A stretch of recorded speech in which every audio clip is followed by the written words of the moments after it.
Elizabeth, so good to see you. And you, man. So I want to throw it back to when we were kids, because when I was a kid, Charlie's Angels, the TV show, was my original. Come on. Yeah. You're not that old. I'm 32. Okay. Yeah, so I'll take like it. I got home. I don't remember the channel. Nick at Night, probably. That's They probably played what it it Nick was. at Night. That's yeah, right. Nick at Night. Yep. And then watching it, and so it's just cool, like, to see it back on the big screen now. Thank you. So what was it like for you growing up? What were some of your first memories of Charlie's So I have Angels? two sisters. So there are three of us. And so watching Charlie's Angels, that original show, was like our dream, right? And then we got to be Charlie's Angels. I always played Kate Jackson. And to me, it was about watching women at work. Like, they were professional. That was their job, was like PIs. And usually we watch kind of sitcom moms, or like One Day at a Time, and to see women working together and looking fabulous doing it and getting to go undercover, and it was a different job every day, and nobody sat at a desk. It wasn't like Mary Tyler Moore, who was like in the same place every day.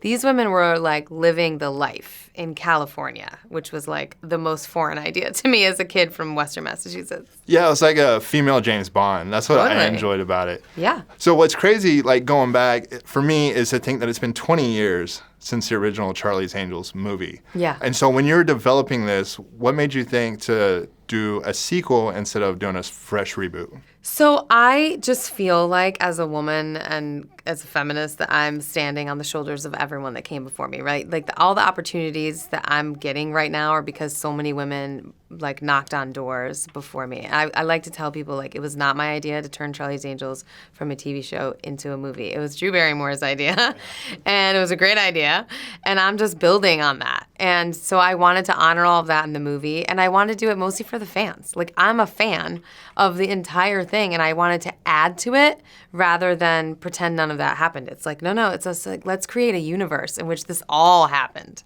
How did you find these angels? Because Ella, like you were saying, is like a unicorn. And I know you had worked with Naomi before for Power Rangers. So how did you figure out the trio?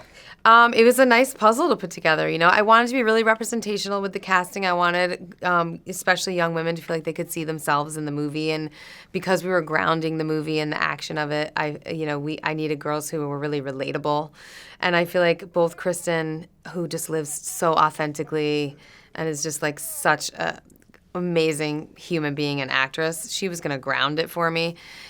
She's such a pro. And then Naomi, I thought of that character like out of a rom-com. Like, I wanted, because she's like falling in love with the women and the world, and she's kind of our eyes into it. So I was looking for like a Meg Ryan type. Gotcha. And then Ella Balinska is an incredible physical actor. Her fight scenes are incredible. She's amazing, and came to the whole show with so much of that already a part of her.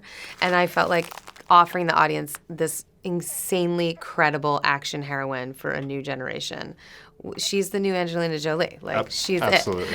Yeah. And one of the cool things about this film is we see them going international this time. They're not just in California. So what was it about Germany and Turkey and filming over there to bring the storyline? It's funny. We actually said it was originally in London, and London was too booked. There's too many Marvel movies shooting in London. We couldn't find any space in London. So we ended up in Germany. I'm so glad we did, because I think it really allowed us to also go to one of my favorite buildings that I had on my wish board for like 2 years, was the Philharmonic building in Hamburg, Germany, which is a big part of a giant set piece, and it becomes our Brock Industries, like the main sort of bad guys office space.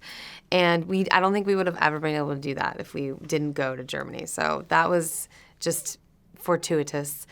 And then we looked at Marrakesh and Istanbul for the sort of more exotic location that the Angels traveled to, and we fell in love with Istanbul. We just had an amazing time there, and it's a city that's not shot often in movies, and I felt like I could do something really fresh. So to start off, y'all kicked ass in this movie. Hello, Texas. Hello, Texas. Yeah. Exactly. Especially you. I'm not messing with you. For sure. Thank you. I wouldn't. I don't want to be messed with. So I want to go back a little bit. What was y'all's first introduction to Charlie's Angels? Because for me, it was actually the TV show. And talking to Elizabeth, must have been Nick at Night. I couldn't remember what it was, but it had to have been Nick at Night. Was it the TV show for y'all, or was it the movies? I think for most of us it was the movies, right? The movies, yeah. Yeah. Yeah, I can't believe it's been 20 years since the movie. I can't either. Yeah. It actually Every time blows someone my says that. mind. I know. Time is a funny thing. Every time someone says that, it freaks me out. I never saw the shows.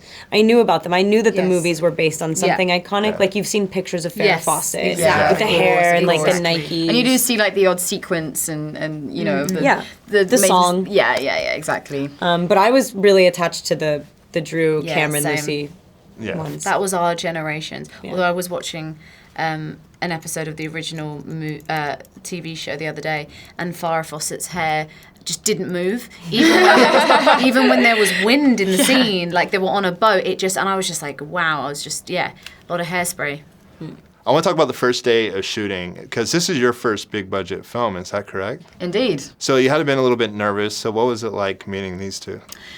You know what's really funny is that, first of all, Elizabeth Banks was on it, and I knew her.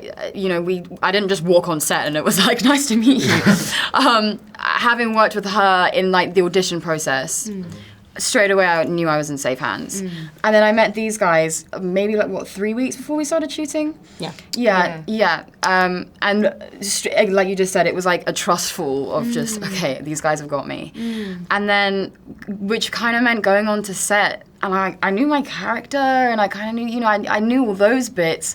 So it kind of all the pieces fit together, and it just was such a fluid process, which just made it so much fun. There was no pressure on her to sort of like live up to what this is, and like there was definitely never any feeling like we had to be anything other than who we were. Yeah. And also remember, like every movie's different. Like you're coming into it new. It's your first day of school vibes. Yeah. Whether it is your first budget movie, and whether you're a seasoned professional or I was going to whatever ask that, in if y'all between. still get You are those definitely- feelings. Oh my God. course, yeah. I say constantly, anytime someone's like, oh, come on, guys, like, let's not try and reinvent the wheel. We've done this a million times before. It's like, dude, you've never done this movie. Before. Let's, like, be This here moment, this right now and, like, process. learn from each other. Yeah. And it doesn't matter if you've made Yep. 5 or 50 movies.